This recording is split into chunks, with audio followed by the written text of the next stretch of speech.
Greetings from the Arcturians.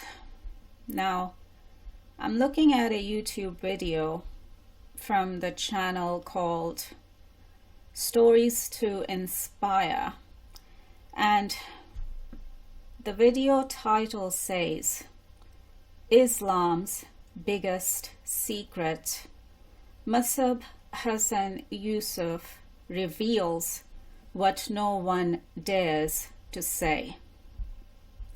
Well, he's not the only one,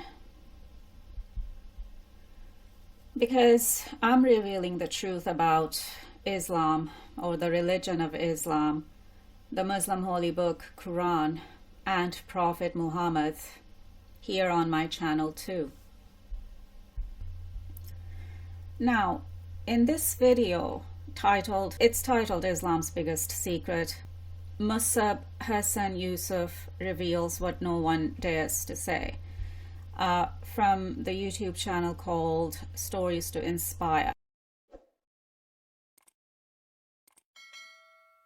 So some of the people that I've talked to through the years put on an optimistic lens when it comes to Islam, and they say if they're honest enough to admit, yes, Islam contains a lot of content that is completely incongruent with our values here, let's say in Western secular societies, but they will then add, just like other religions were able to reform, certainly Islam can be reformable. Now, I've often argued that actually that is an impossibility, because if Islam is the final inerrant word of God, by definition it could not be changed, right? ما في حرف اللي لازم تغيره, right? There's not a single letter, a single syllable that should be changed. So you really are at an impasse where, from a doctrinal perspective, you cannot reform Islam. So having said that, so my first question will be, can you reform Islam? And then my second question is, can Islam coexist peacefully within a Western context?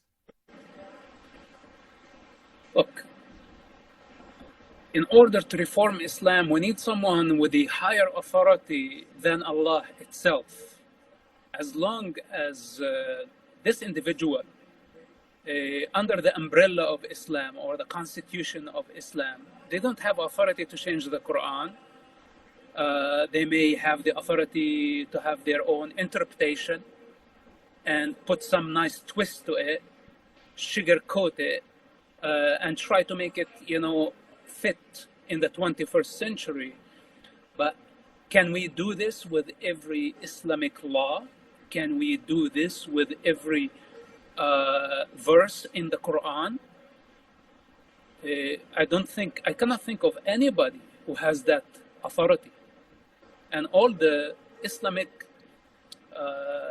religious centers or educational institutions, they don't have that authority.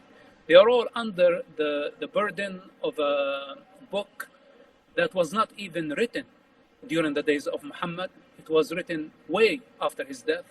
Muhammad himself claimed that he was illiterate, meaning he did not write it, or when it was scripted, he did not have the tool to verify what others wrote on his behalf.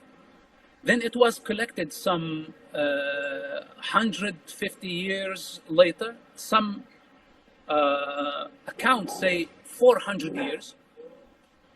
So how can I consider this book legitimate?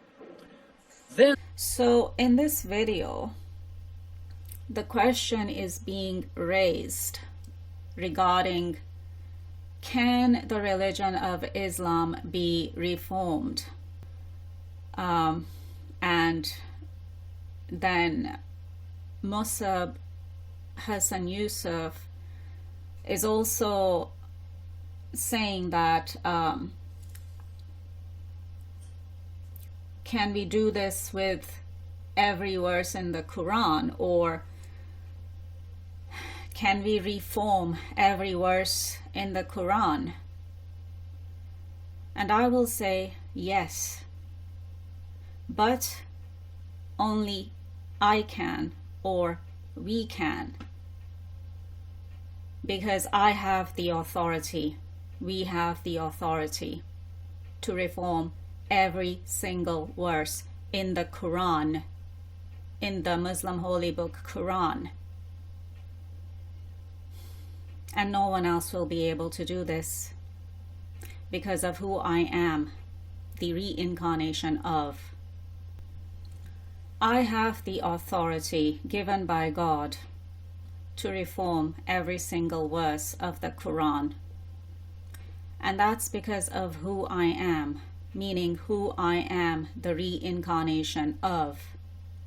And the fact that Prophet Muhammad's soul or spirit is back here as a walk-in too at this time of Judgment Day. So, yes, every single verse of the Quran can be reformed, but only we can do it, only I can do it, because only I know and we know. And when I say we, I mean Prophet Muhammad as well. Only we know where every single verse of the Quran came from and who it came from specifically. And that's all we're gonna give you for now. Take care. Over and out.